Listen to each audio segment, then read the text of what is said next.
So ಒಳ್ಳೇದಾಗಲಿ ಇಡೀ ತಂಡಕ್ಕೆ. ಆ್ಯಂಡ್ ವಿನಯ್ ಅವ್ರ ಬಗ್ಗೆ ಹೇಳಬೇಕು ಅಂದರೆ ನಾನು ಅವಾಗವಾಗ ಮೀಟ್ ಮಾಡಿದ್ದೀನಿ, ಯಾವತ್ತು ಕೂತ್ಕೊಂಡು ಮಾತಾಡಿಲ್ಲ ಅವ್ರ ಜೊತೆ. ನನ್ನ ಖುಷಿ ಏನು ಅಂದರೆ ಕರ್ನಾಟಕ ರತ್ನ ಪದ್ಮಭೂಷಣ ಅಣ್ಣವರು ಅವ್ರು ಒಂದು ಸಲ ನಾನು ಮೌರ್ಯ ಸಿನಿಮಾ 100 days ಫಂಕ್ಷನ್ ಇತ್ತು, ಆ ಸಿನಿಮಾಗೆ ನಾನು ಆ್ಯಂಕರಿಂಗ್ ಏಟ್ರಿಯಾ ಹೋಟ್ಲಲ್ಲಿ, ನಾವು ಟೆಲಿವಿಷನಲ್ಲಿ ಇದ್ದೆ. ಸೊ ಆ್ಯಂಕರಿಂಗ್ ಮಾಡ್ತಿದ್ದೆ. ಬ್ಯಾಂಕ್ವೆಟ್ ಹಾಲು ಚಿಕ್ಕದೇ ಇತ್ತು ಏಟ್ರಿಯಾ, ನಿಮಗೆ ಗೊತ್ತು, ಹಾಲಲ್ಲಿ ಇದ್ವಿ. ಸೊ ಅಣ್ಣವರು ಬಂದು ಕೂತ್ಕೊಂಡಿದ್ದ ತಕ್ಷಣ ಕಾರ್ಯಕ್ರಮದ ಮಧ್ಯದಲ್ಲಿ ಬಂದರು ಅಣ್ಣವರು. ನಾನು ಅವರ ಸಿನಿಮಾವನ್ನು ನೋಡಿ ಚಿಕ್ಕವರಿಂದ ಬೆಳೆದವರು ಬಂದು ಕೂತ್ಕೊಂಡು ಓ ಗಣೇಶ ಎದುರು ಕಡೆ ನಾನು ಸ್ಟೇಜ್ ಮೇಲಿದ್ದೇನೆ. ಓ ಗಣೇಶ ಅಂದ್ರು. ಮಯೂರ, ಬಬ್ರುವಾಹನ, ಕವಿರತ್ನ ಕಾಳಿದಾಸ, ನನ್ನ ಹೆಸರನ್ನು ಹೇಳ್ಬೇಕಾದ್ರೆ ನನ್ನ ಮೈಯೆಲ್ಲ ಜುಮ್ಮಂತು. ಸೊ ಇಳಿದ್ಬಿಟ್ಟು ಹೋದ್ಮೇಲೆ ಚಿತ್ರಶ್ರೀ ಇದ್ರು ನನ್ನ ಜೊತೆ. ಅವ್ರು ಬಂದು ಗಣೇಶ್ ಅಣ್ಣವ್ರು ಕರಿತಾ ಇದ್ದಾರೆ ನಿನ್ನ ಅಂತ. ನಾನು ನಂಗೆ ಕರಿತಾವ್ರ ಅಣ್ಣವ್ರು? ಹೌದು ನಿನ್ನೆ ಕರಿತಾವ್ರೆ. ನಂಗೆ ನಂಬಕ್ಕಲ್ಲಿ ಹೋದೆ. ಈಗಲೂ ಅಣ್ಣವ್ರ ಜೊತೆ ನಾನು ಕೆಳಗೆ ಕೂತ್ಕೊಂಡಿದ್ದೀನಲ್ಲ ಫೋಟೋ, ಅದೇ ಕಾರ್ಯಕ್ರಮದ ಮಯೂರ 100 days ಪ್ರೋಗ್ರಾಮ್ದು. ಸೊ ಒಂದಷ್ಟು ಮಾತುಕತೆ ಆಯಿತು. ನನಗನ್ಸೋದು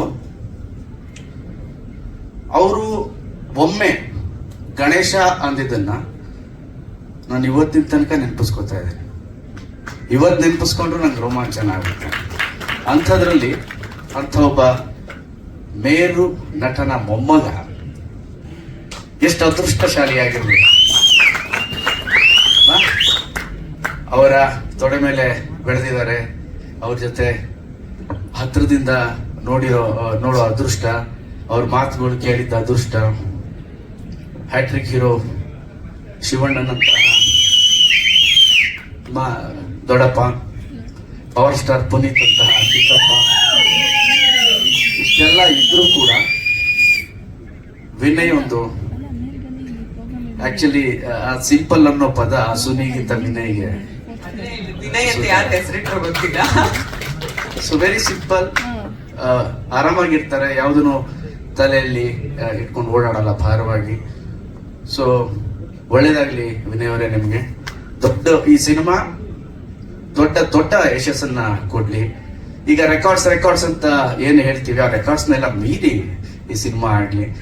ಅದು ಒಳ್ಳೇದಾದ್ರೆ ನಮ್ಗೆ ಒಳ್ಳೇದಾಗಲಿ. ಓಕೆ, ಈ ಸಿನಿಮಾವನ್ನ ದಯವಿಟ್ಟು ನೋಡಿ ಎಲ್ಲರೂ. ಫೆಬ್ರವರಿ ರಿಲೀಸ್ ಆಗ್ತಾ ಇದೆ.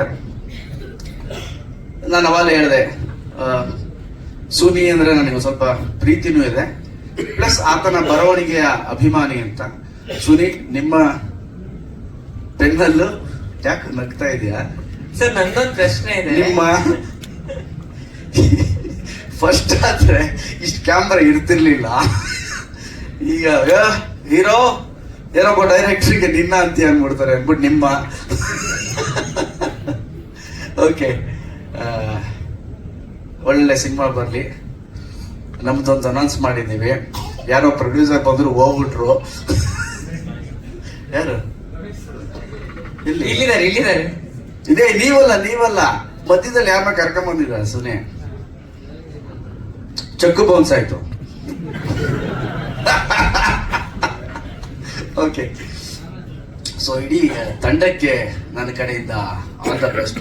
ಸುನಿ, ವಿನಯ್ ಅವರೇ, ಇಬ್ರು ಬ್ಯೂಟಿಫುಲ್ ಹೀರೋಯಿನ್ಸ್.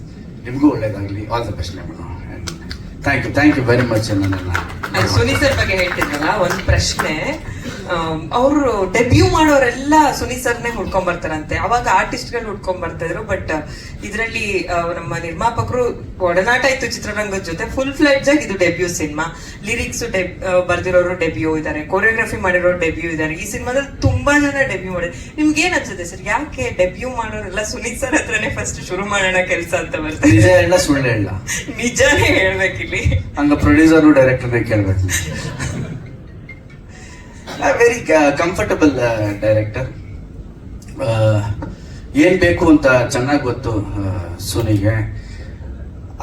ನಾನು ಅವಾಗಲೇ ಹೇಳದ್ನಲ್ಲ, ಒಂದು ಭಾಷೆ, ಒಂದು ಬರವಣಿಗೆ ಹಿಡ್ತಾ ಇದ್ರೆ ಆತನಿಗೆ ಬಹಳಷ್ಟು ಒಂದು ಜ್ಞಾನ ಇರುತ್ತೆ, ಏನ್ ಕೆಲಸ ಮಾಡ್ತೀವಿ ಅಂತ ಚೆನ್ನಾಗಿ ಗೊತ್ತಿರುತ್ತೆ. ಸೊ ಆ ಕೆಲಸಕ್ಕೆ ಯಾರ್ಯಾರು ಬೇಕು ಬೆಸ್ಟ್ ಅದನ್ನ ಸುನಿ ಸೆಲೆಕ್ಟ್ ಮಾಡಿದ್ದಾರೆ ಅನ್ಕೊಂಡಿದ್ದೆ. Super, thank you so much sir. Thank you. ಒಂದ್ ನಿಮಿಷ, ವಿನಯ್ ಸರ್ ದಯವಿಟ್ಟು ವೇದಿಕೆ ಮೇಲೆ ಬರಬೇಕು. ಸಿನಿಮಾ ತಂಡದ ಪರವಾಗಿ